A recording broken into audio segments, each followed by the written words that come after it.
Study with Divya के daily news analysis programme में आपका स्वागत है। सबसे पहले डालते हैं मुख्य बिंदुओं पर एक नज़र।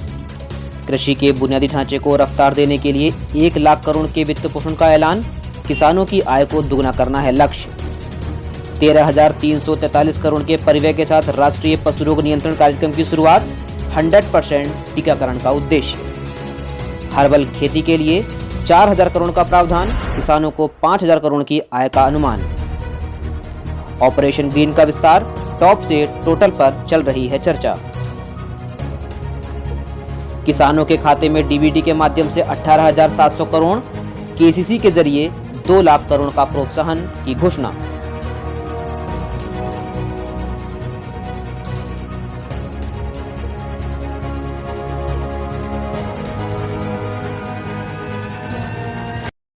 एक बार फिर स्वागत है डेली न्यूज एनालिसिस प्रोग्राम में। आत्मनिर्भर भारत अभियान के तहत 20 लाख करोड़ के आर्थिक पैकेज में किसानों के लिए बड़ी राहत प्रदान की गई है। कृषि के बुनियादी ढांचे को रफ्तार देने के लिए 1 लाख करोड़ के वित्त पोषण की सुविधा प्रदान की जाएगी, जिससे कृषि अवसंरचना परियोजनाओं को महत्वपूर्ण लाभ मिलेगा। इसके साथ ही 2 लाख माइक्रो फूड एंटरप्राइजेस की मदद के लिए एक योजना शुरू की जाएगी, जिसमें स्वास्थ्य और सुरक्षा मानकों में सुधार, खुदरा बाजारों के साथ एकीकरण जैसे मुद्दों पर फोकस किया जाएगा। इसके अतिरिक्त मत्स्य क्षेत्र में समेकित, सतत, समावेशी विकास के लिए प्रधानमंत्री मत्स्य संपदा योजना की शुरुआत की जाएगी। इस कदम से 55 लाख से अधिक लोगों को रोजगार मिलेगा और 1 लाख करोड़ का दोहरा निर्यात होगा। इसके अतिरिक्त भारत में पशुधन को बढ़ाने के उद्देश्य से भैंस, भेड़, बकरी और सुअरों में 100% टीकाकरण के लिए 13,343 करोड़ रुपए के कुल परिव्यय के साथ राष्ट्रीय पशु रोग नियंत्रण कार्यक्रम की भी शुरुआत की गई है। इसके अतिरिक्त 15,000 करोड़ के रुपए के प्रावधान के साथ सरकार ने पशुपालन अवसंरचना विकास निधि की भी घोषणा की है। हर्बल खेती के क्षेत्र में बढ़ावा देने के उद्देश्य से सरकार ने 4,000 करोड़ के प्रावधान को भी मंजूरी प्रदान कर दी है। 2 साल में लगभग 10 लाख हेक्टेयर में हर्बल प्रोडक्ट्स की खेती होगी, जिससे 5,000 करोड़ रुपए के आय का अनुमान है।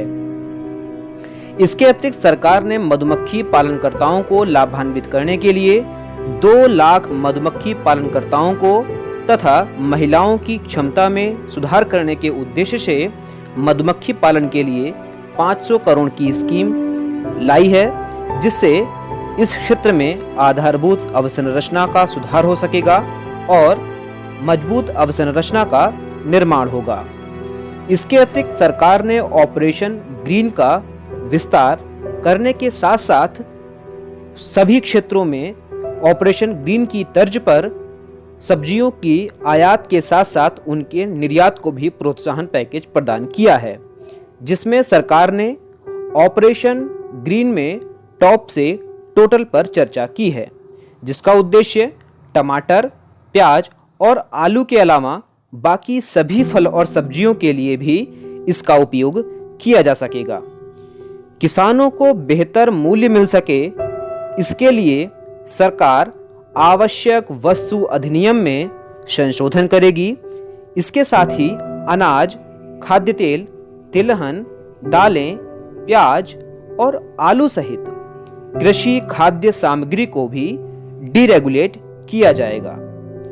किसानों की जोखिम रहित खेती, निश्चित आय और गुणवत्ता के मानकीकरण के लिए एक कानून बनाया जाएगा। यह कानून किसानों को आकर्षण मूल्य पर उपज बेचने के लिए पर्याप्त विकल्प प्रदान करेगा। कृषि उपज मूल्य और गुणवत्ता पर किसानों को आश्वासन प्रदान करने के लिए किसानों को उचित और पारदर्शी तरीके से प्रोसेसर्स, एग्रीगेटर्स, बड़े खुदरा विक्रेताओं, निर्यातकों आदि के साथ जोड़ने के लिए सुविधाजनक कानूनी ढांचा भी बनाया जाएगा।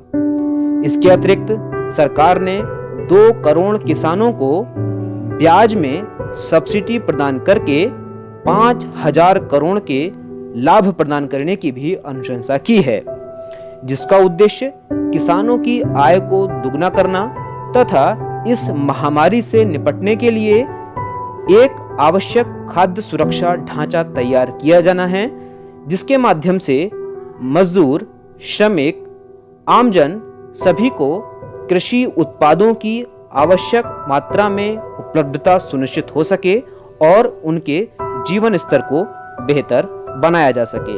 इससे एक और तो किसानों की आय को दुगना करने के लक्ष्य में महत्वपूर्ण प्रगति की जाएगी।